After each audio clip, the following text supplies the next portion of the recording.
Welcome. I'm going to play MincraftEdu Division Farms.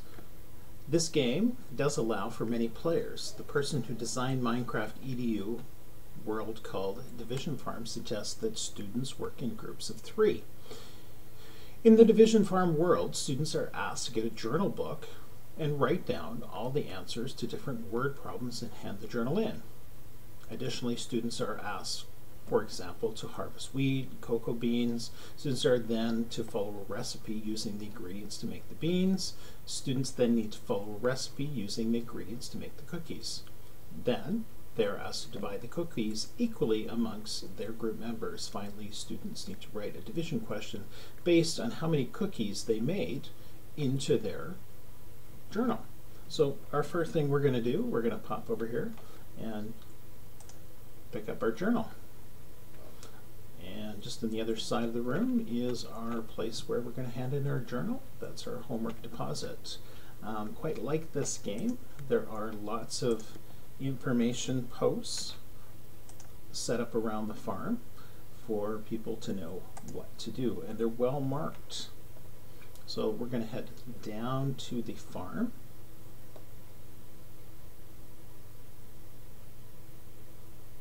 This is a great way, by having them hand in their journals, it's a great way for teachers to be able to assess what the students are doing and have a concrete example of what they're doing and what they're understanding. So you can see here there's 2 different areas of the farm, one to the left, one to the right. We're going to pop over to cocoa beans and wheat. And pop over here. We can read the information post. We're going to try and make something tasty while we're in there.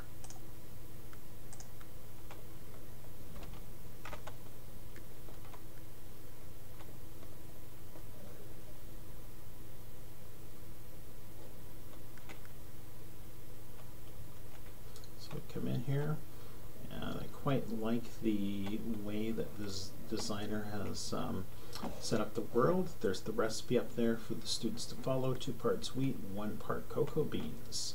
They've also laid out some tools here for the students, and we're going to drag those down here and make sure we put them up front so we'll have it all ready to use there.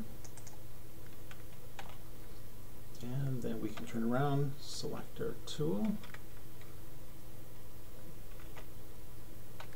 and come up here and let's harvest some cocoa beans.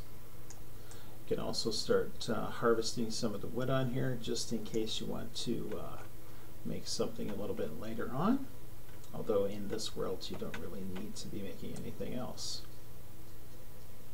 So there's our harvesting of the wheat. We're picking them up, got beans there. And we're going to come over and let's place them in there. So again, if we drag the wheat up here, we can right mouse click, divide half of the wheat on the other side, then put the cocoa beans in the middle. That's what our recipe is. There out pops a cookie. We had 4 students. We want to equally divide those cookies amongst the 4 students.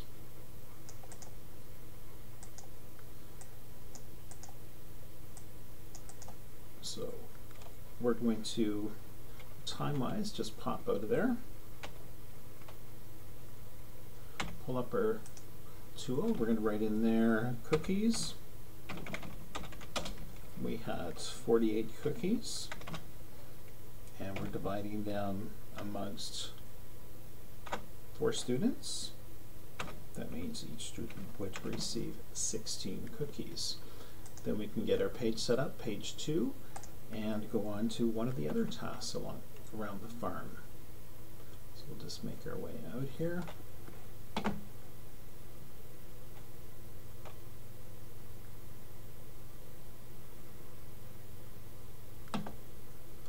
It's getting a little choppy.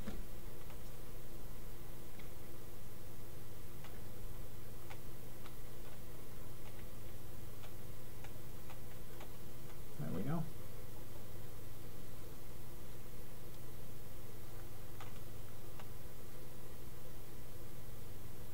So one of the students is working on that part of the farm. Other students can come over to this part of the farm.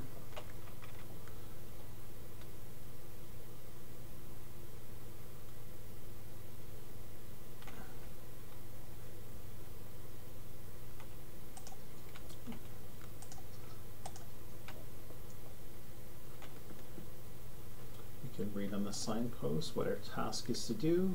16 red flowers. He wants to put them in equal rows and columns. So we can go into the truck. Let's put some of the flowers in there.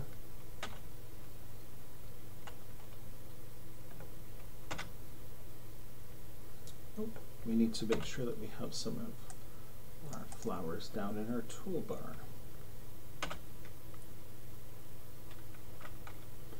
And then we can just start placing the flowers out in the pattern that was asked.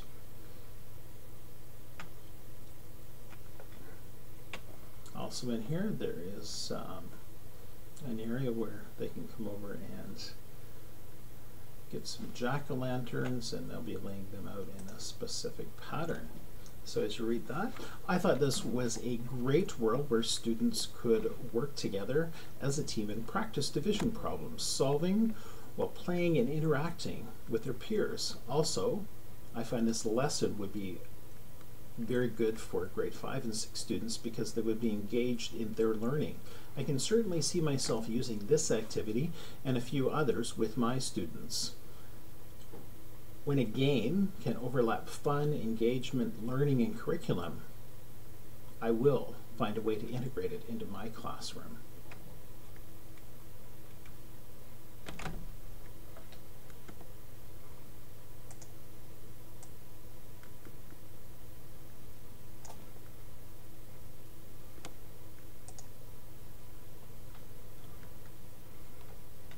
So as I mentioned, there was something in there. We can take the jack-o'-lanterns, put them out here, jump in here.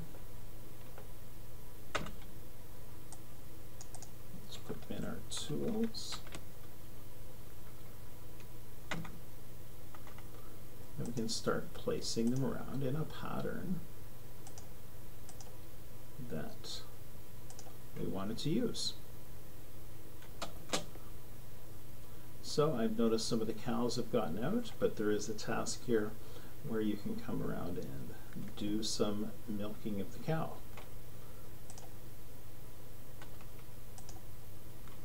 And it doesn't want to show me the board there to read it, so I'll just start heading back out this way. Selecting my tool, number 1. I'm going to write in my journal, I did the flowers,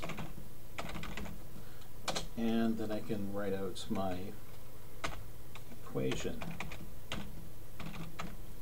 For that, I can go on to the next page, write out the jack-o'-lanterns, and write out an equation for that, or I can do the cows. And when we're done with that, then we're going to bring it back up.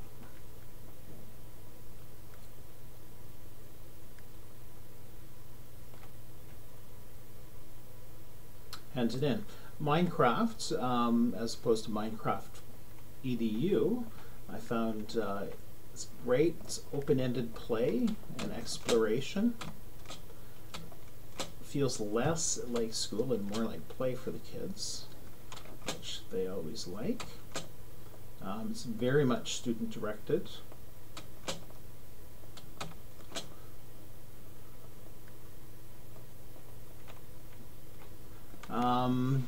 Some of the cons: students will likely be doing vastly different things with the game that they're playing, depending on what they're learning or what they've learned. Students are largely responsible for guarding the safety of their world. MincraftEdu pros: classroom management tools make wrangling students and setting up lessons much easier. All players in Minecraft gameplay are doing the same thing. The same mods, reducing compatibility issues, and multiplayer games. Cons: heavily teacher controlled. Some mods can't be used by the students. Students, especially those familiar with the game, may feel a little bit handcuffed or restricted by playing one designed by the teacher. MincraftEdu Pro, they're great for delivering specific pieces of content, whole class lessons, and projects. Students without existing access to Minecraft will find this is a great way to play. So I'm going to come down here. I'm going to hand in, actually, I think first of all, before I do that, I have to sign my book.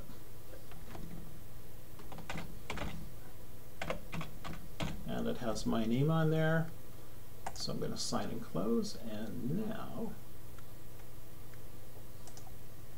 I'm actually ready to hand in my book, and you're going to notice it changed colors. Now my book is handed in. I hope you enjoyed my video today.